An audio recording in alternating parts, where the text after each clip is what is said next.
Chegando mais um Momento Esporte com o Campeonato Brasileiro das séries A e B. Também falando do curso de treinadores que aconteceu na Granja Comari, em Teresópolis. Falamos também dos campeões pan-americanos do Brasil em Toronto. E a garotada que vai brilhar, levando o nome de Rio das Ostras ao exterior. É o Momento Esporte. Com aulas técnicas e teóricas, aconteceu na Granja Comari, em Teresópolis, mais um curso de treinador categoria B, promovido pela Confederação Brasileira de Futebol, a CBF. Entre os alunos do curso, alguns conceituados ex-jogadores que pretendem ingressar no futuro na carreira de treinador. A equipe da CBF falou sobre o conteúdo do curso. A abordagem hoje está voltada para a discussão sobre o sistema ofensivo, né? A gente fala um pouquinho sobre as transições ofensivas, sobre as maneiras de atacar, como criar vantagem quando está atacando e sem correr riscos defensivos. É bem interessante porque fala muito, a gente falando do ataque, a gente fala muito sobre a criatividade do jogador e como desenvolver a criatividade do jogador para resolver os problemas que aparecem no jogo. É super interessante esse público, né, que é uma parte de pessoas que jogaram futebol há pouco tempo, né, estavam disputando o Campeonato Brasileiro, jogando fora do Brasil.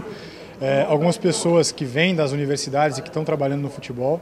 E fica muito interessante o debate, porque todos acrescentam com as suas visões e o nosso papel, né, na hora que organiza os conteúdos da disciplina e que gera as discussões, é tentar aproveitar o que de bom cada um deles tem para trazer para a gente aqui, tentando fazer com que haja um diálogo daquilo que quem tem a experiência do campo, quem vem da universidade e os conteúdos que a gente está mostrando para eles como coisas que vão fazer diferença tanto na carreira deles como treinadores, como também na transformação do futebol brasileiro. Eu acho que é o caminho correto, né? Ter pessoas profissionais mais preparados, né? Para estar numa beira do campo, para estar dando uma orientação de repente para o menino. Eu acho que o caminho é esse, né? A estrada é longa, mas essa iniciativa é muito importante. Eu acho muito importante esse convívio e ver a parte também de estudo, né, do pessoal que vem da faculdade. Então acho que essa integração é muito rica e a gente acaba ganhando muito.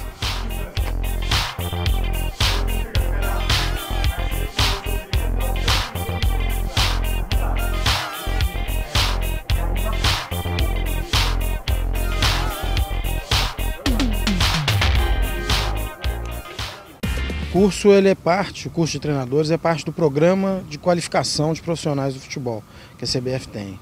É um programa bastante amplo que envolve as licenças de treinadores e envolve cursos para outros profissionais da área de futebol, preparadores físicos, treinadores de goleiro, analistas de desempenho, diretores de base, diretores de futebol profissional. E para isso nós trazemos instrutores que estão lá na beira do campo. Então é uma combinação bem interessante. Por exemplo, quando vem o ex-atleta, que já vem com um bom conhecimento, uma experiência dentro do campo, a gente chama o cheiro de vestiário, né? E isso associado ao embasamento científico que os profissionais de educação física trazem. O curso aqui, o que estou achando, a metodologia nova, tem muito boa pessoa, tem pessoa que sabe o futebol brasileiro, então a qualidade de ensino que a gente recebeu aqui é um ensino muito grande. Eu acho que isso aí tudo agrega muito e é muito bom para o futebol brasileiro. Acho que quem ganha com isso é o futebol também, porque daqui, sem dúvida nenhuma, vai surgir grandes valores também, grandes treinadores, né? Pessoas aí capacitadas para dar, né, continuidade a grandes trabalhos nos clubes.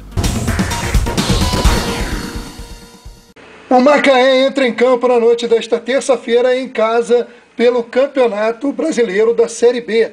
Depois da derrota fora de casa para o Mojimirim, o time do artilheiro Pipico busca a reabilitação diante do seu torcedor.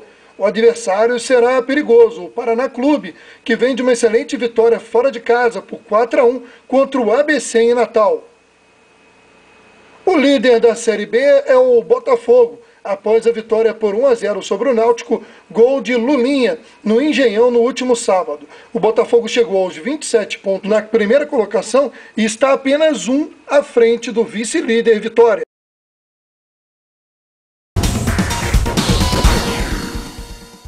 Na Série A, o clássico entre Vasco e Fluminense marcava momentos distintos para as duas equipes e marcou também, podemos dizer, consequências diferentes para as duas equipes.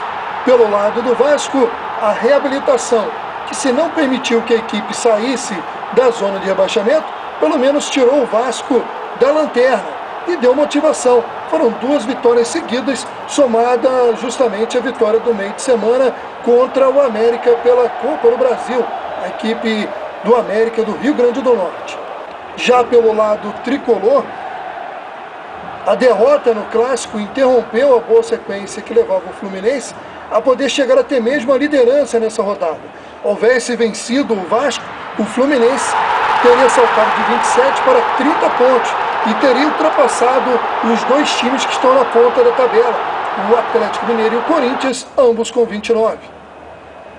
O Fluminense vai descansar durante a semana, se preparando para enfrentar a Chapecoense pelo Brasileirão domingo às 11 horas. Já o Vasco tem o compromisso de volta pela Copa do Brasil em Natal contra o América.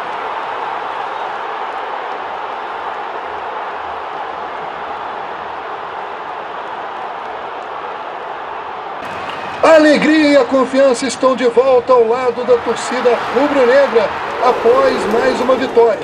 Depois de vencer o Náutico pela Copa do Brasil, o time venceu o Grêmio por 1 a 0. O gol dele, o artilheiro Guerreiro, que já caiu nas graças da torcida.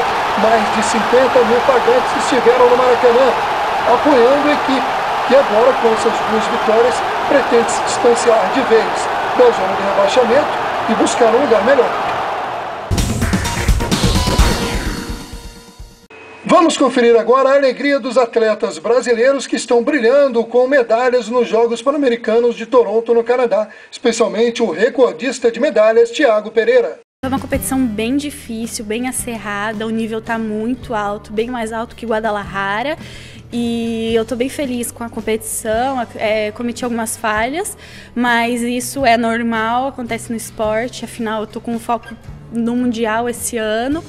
E essa competição serve como treinamento para o Mundial e, se Deus quiser, para os Jogos Olímpicos do ano que vem. E nós estamos aqui, nós estamos lutando para conseguir medalha para o Brasil e isso é muito importante, sabe? A gente dá o sangue, dá tudo por isso, sabe? Dá a vida, abdica de tudo, de família, de tudo para o esporte e para trazer resultado para o Brasil. Então, esse apoio é essencial. Não tem como negar que a gente não está evoluindo. Natação é um esporte que está crescendo no Brasil, está ficando mais forte.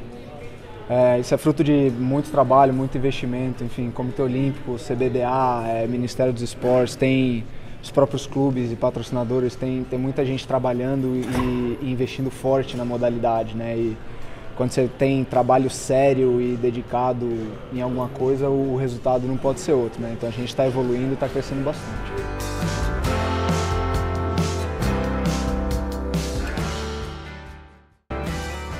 É muito importante para a gente todo esse ouro trazer para o Brasil, porque o Brasil já foi 4 vezes, então ia ser uma decepção para o Brasil se a gente não conseguisse, então a gente tentou fazer o nosso melhor para trazer o ouro, treinou e isso é resultado de todo o nosso esforço. E obrigado, Brasil, por tudo, por essa energia contagiante para a gente e toda a torcida maravilhosa. Obrigado, Brasil! A gente está muito feliz, é fruto de muito treino e muita dedicação. Valeu, Brasil, pela torcida! É ouro!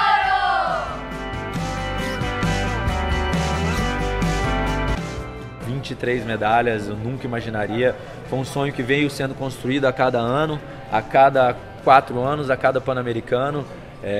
Mesmo aquele Rio de Janeiro foi aí um grande divisor para mim, né? Foi onde eu abracei todas aquelas provas. Foi um PAN bem difícil aquele lá. Foi um PAN onde a gente teve semifinais, onde a gente teve que embolar tudo com o final. Então foi um dos PANs mais marcantes da minha carreira. Lógico, também por ter sido no Brasil, com toda a torcida ali na arquibancada, verde e amarela, tem um gostinho especial. Mas o recorde mesmo, eu comecei a acreditar mais depois de Guadalajara, que foi onde eu fiz as 8 medalhas novamente, somando com 2003, né? E às vezes a gente começa a juntar um pouco o quebra-cabeça E tipo, tudo que rolou, né? Eu fiquei por 1/100º em quarto também em Santo Domingo, na prova de 200 peito. Então a gente já começa a colocar naquela contagem, né? Aí teve a desclassificação também. Então assim, acabou que tudo tem que ficar pro último dia, né? Eu brinquei que, pô, se não fosse assim, não era Thiago.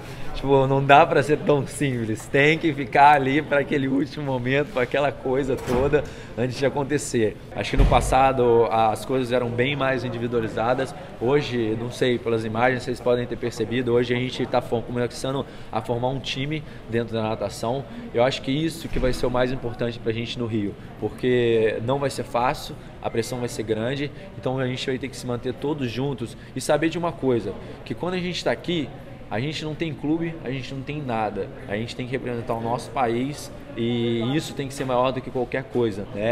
E que essa Olimpíada crie dentro de cada pessoa, né, um grande sonho que chegue mais perto do nosso país, porque muitas das vezes as pessoas assistem pela TV, parece ser muito distante. Não é difícil, mas a gente sediando isso no Rio, tenho certeza aí que muita gente vai ver que é especial você poder representar o seu país.